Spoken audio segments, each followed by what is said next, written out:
Welcome to Krishna cooking. મારી ચેનલને like કરો, શેર કરો અને સબસ્ક્રાઈબ કરો। જે આપણે ચીકુનું જ્યુસ બનાવવાનું છે, ઘરની વાડીના ચીકુ છે એને મેં સરસ તો એને છાલ ઉતારી અને સુધારી લીધા છે અને એને આપણે દૂધમાં એડ કરી દઈશું નાના નાના ટુકડા કરી, એટલે ફટાફટ જ્યુસ થશે આપણું।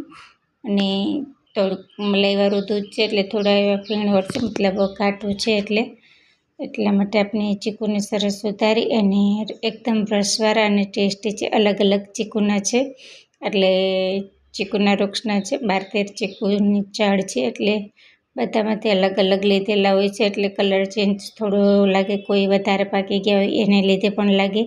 અને એકદમ મીઠા છે, એટલે આપણે એમાં ખાંડનો ઉપયોગ નથી કરવાના। અને બધાના આ રીતે ટુકડા કરી લેશું અને ટુકડા કરીને પછી આપણે ચીકુમાં એડ કરશું। અને આઈસ્ક્રીમ એ બનાવવાના છે ચીકુની ઘરની, એ પણ ખાંડ વગરની, એટલે આપણે એને ચીકુને જેટલા જોઈએ એટલા એડ કરી દઈશું અને એમાં થોડું વેનીલા એસેન્સ નાખશું, એટલે જ્યુસમાં પણ સરસ ચીકુની સાથે વેનીલાની પણ ફ્લેવર આવે। એટલે એના માટે આપણે સરસ મિક્સ કરી લેશું, મિક્સર મતલબ બ્લેન્ડરથી ક્રશ કરી લેશું।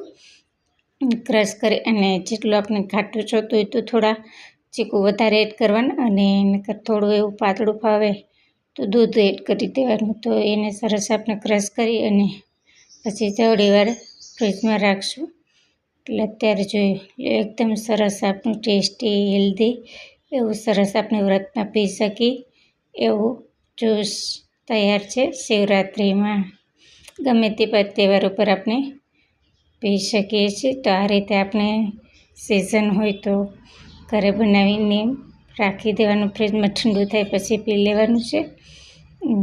ને ક્રશ થઈ ગયું છે એની બાજુમાં રાખી દઈશું બ્લેન્ડરની, અને ઉપરથી જે મલાઈનું પાકનું જે ઓલું થયું છે ઘાટું ફીણ એવા, એ આપણે અલગથી કાઢી લેવાના છે।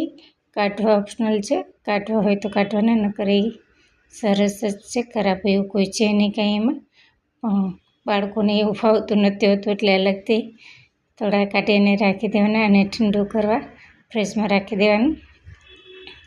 ઠંડુ કરીને મજા આવે છે જ્યુસને। આ રીતે આપણું સરસ એવું હેલ્ધી અને ટેસ્ટી જ્યુસ તૈયાર થઈ ગયું છે। આમાં ફ્લેવર એ નાખેલી છે અને ઘરના ચીકુના છે, એટલે એકદમ સરસ એવું થઈ ગયું છે તૈયાર આપણું ચીકુનું જ્યુસ। બીજી બાજુ આપણે ચીકુની આઈસ્ક્રીમ કરવાના છે, એના માટે પાછું દૂધ લઈ લેશું। દૂધ ઓછું વધારે થઈ શકે છે, મેં 2 બાળકો માટે બનાવેલું છે એટલે એટલું જ લીધું છે। તમારે ઝાઝું બનાવવું હોય તો ઝાઝું દૂધ લઈ શકો છો। મેં અડધા લીટરથી ઓછું એટલું લીધું છે, પછી પાછું એડ કરી દઈશ, એટલે અત્યારે મેં દૂધ લીધું છે। બીજો ઘરનો બનાવેલો માવો લીધો છે, એમાં થોડી એવી શુગરવાળું છે, પણ ન હોય તો ચાલે, એમાં પણ આપણે ચીકુ નાખીશું। ચીકુનું આ વ્રતમાં પણ ખાઈ શકાય એવું જ છે।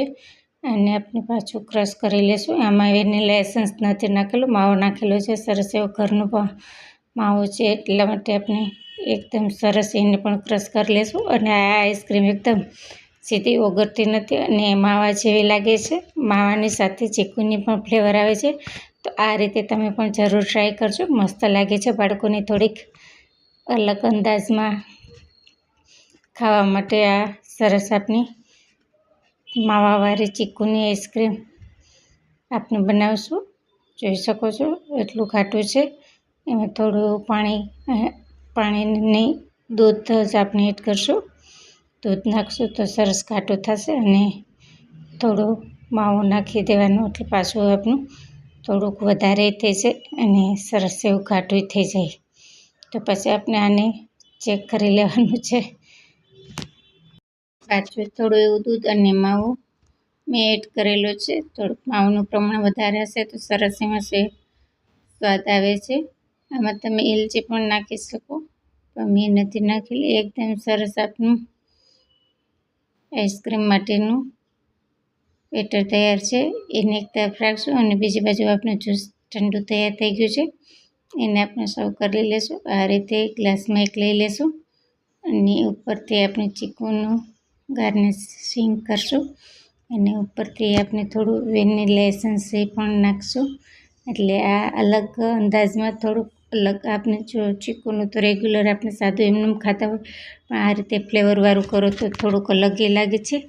ટેસ્ટી હેલ્ધી એવું આપણું ચીકુનું જ્યુસ. અને આ બીજી બાજુ દેખાય છે આપણી આ પાછી જે ચીકુની આઈસ્ક્રીમ બનાવેલી હતી જામવા મૂકેલી હતી, જોઈ શકો છો. જો એકદમ સરસ થઈ ગઈ છે અને એકદમ ફટાફટ આપણે જે બરફની આઈસ્ક્રીમ હોય છે એ ઓગળી જાય છે. આ જો એમાં માવો નાખેલો છે એનો ફાયદો છે આ કે આપણે એટલી વાર રાખી લઈએ છીએ તો પણ ઓગળતી નથી અને સરસ એકદમ જો એકદમ સરસ જામી ગઈ છે. તો આ રીતે પણ તમે ઘરે બનાવો. બાળકો સ્કૂલેથી આવી ગયા છે, એને આઈસ્ક્રીમ ખાવી છે, તો વચ્ચે વચ્ચે શૂટિંગમાં પણ પોતાનો ભાગ ભજવે છે.